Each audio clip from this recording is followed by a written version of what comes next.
की कंसिस्टेंसी है। तो मैं इसको थोड़ा सा सिंप्लीफाइड करता हूं।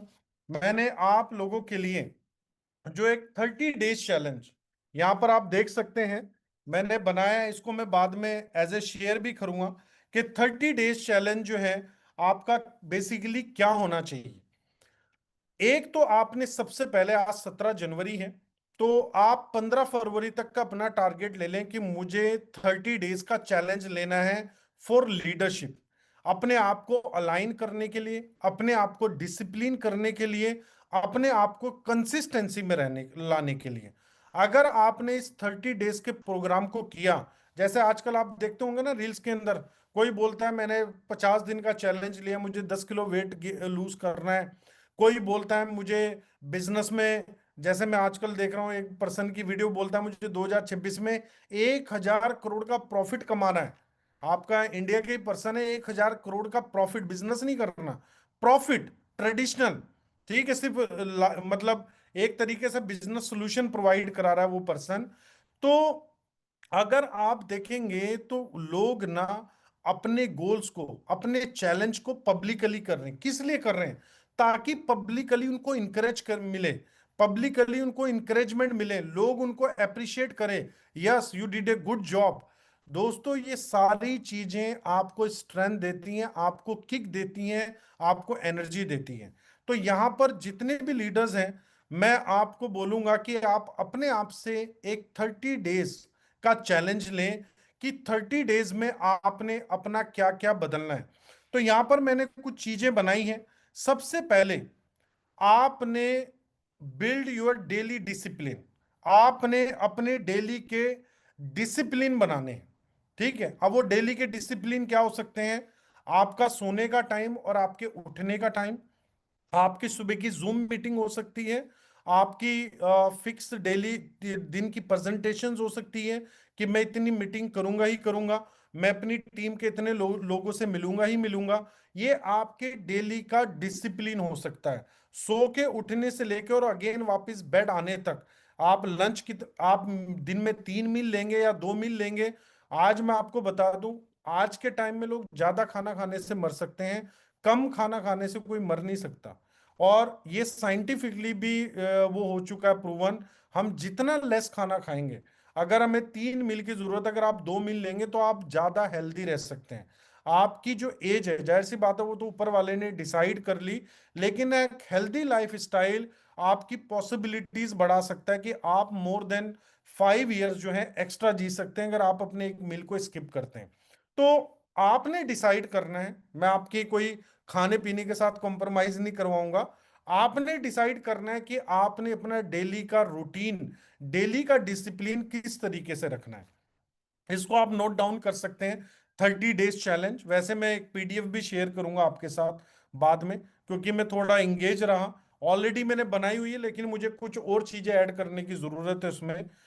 उसके बाद में आपने डेली अपने रूटीन में, अपने डिसिप्लिन में डेली आपने एक्टिव और इनएक्टिव मेंबर्स को देखना है कि मेरे कितने लीडर्स जो हैं वो एक्टिव लीडर्स हैं और कितने मेरे इनएक्टिव लीडर्स हैं।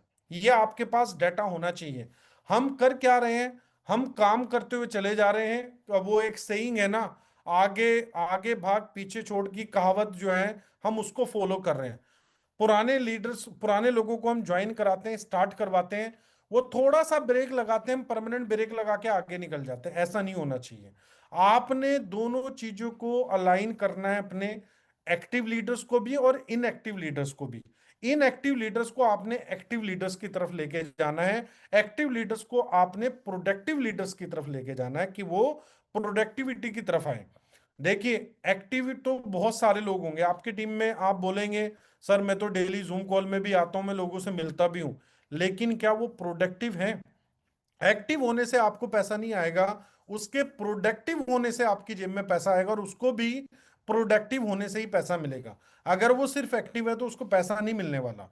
उसके बाद आपने क्या करना है, अपनी टीम के अंदर नए लीडर क्रिएट करने। अब नया लीडर आप कैसे क्रिएट करेंगे? देखिए, कुछ तो अपने आप आपकी टीम में बोलेंगे सर मैं लीडर हूं। आप जब बोलेंगे कि मेरी लीडर्स की कॉल है, तो जैसे मैंने बोला ये लीडरशिप की कॉल है, तो मुझे लग रहा है जूम पे 1,000 लोग हैं, मे भी है 1,000 लोग यूट्यूब पे सुन रहे हो या 2,000 लोग सुन रहे हो, तो 3,000 लीडर्स इस कॉल के ऊपर आ गए।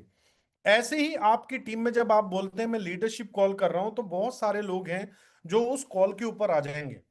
तो वो तो ऑलरेडी आपको आइडेंटिफाई हो गए कि ये लीडर्स हैं। लेकिन नए लीडर्स आप कैसे क्रिएट कर सकते हैं? जो आपका नेटवर्क है उसमें से आप देखिए कि किस पर्सन के अंदर स्ट्रेंथ है कि ये लीडरशिप की तरफ जा सकता है। अब उसके लिए आपको क्या प्रैक्टिस करनी पड़ेगी? आपको उस पर्सन के साथ बैठना पड़ेगा, उसके उसके सपने जानने पड़ेंगे, उसके सपने क्या है, उसकी रोजमर्रा की जिंदगी क्या है, उसको धीरे धीरे अपने सिस्टम में लाना पड़ेगा, बिजनेस की अवेयरनेस देनी पड़ेगी, ठीक है, प्रोग्राम में लाना पड़ेगा। एलडीपी, आप देख रहे होंगे मैक्सिमम जो लीडर हैं वो एलडीपी के बाद बहुत जल्दी कन्वर्ट होते हैं लीडरशिप की तरफ। रीजन, क्योंकि ये जो 2 रात 3 दिन की वर्कशॉप है, ये बंदे को एक कंसिस्टेंसी में मैसेज दे रही होती है, और उसे क्लैरिटी मिलती है कि यस, मैं इस बिजनेस से कुछ बड़ा कर सकता हूं। अगर मैं अपनी बात करूं, तो मैंने पहली एलडीपी 2000 बात होगी 8 की, मैंने मनाली के अंदर अटेंड की थी, और उसके बाद मैंने कभी पीछे मुड़ के नहीं देखा। तो लीडरशिप प्रोग्राम की बड़ी अहमियत है, खासकर लीडर्स क्रिएट करने में और इस बिजनेस को टॉप लीडरशिप देने में। तो एलडीपी की इंपॉर्टेंस आपने हमेशा समझनी है। तो न्यू लीडर्स आपने कैसे क्रिएट करने हैं? अगर आप अपनी टीम में से 50 या 100 लोग डिसाइड करते हैं, और आप डिसाइड करते हैं कि मैं 2 रात 3 दिन की एलडीपी करूंगा, तो मैं आपको डेफिनेटली एश्योरेंस के साथ बोल सकता हूं कि उन 100 लीडर्स में से आपको कम से कम 5 से 10 लीडर मिल जाएंगे जो बोलेंगे yes, I want to become like you, कि मैं आपकी तरह बनना चाहता हूं। अब आप मुझे बताइए इसके लिए क्या करना पड़ेगा? इसको बोलते हैं न्यू लीडर। ठीक है, ये आपको मिल सकते हैं। उसके बाद आपको क्या करना है? जो आप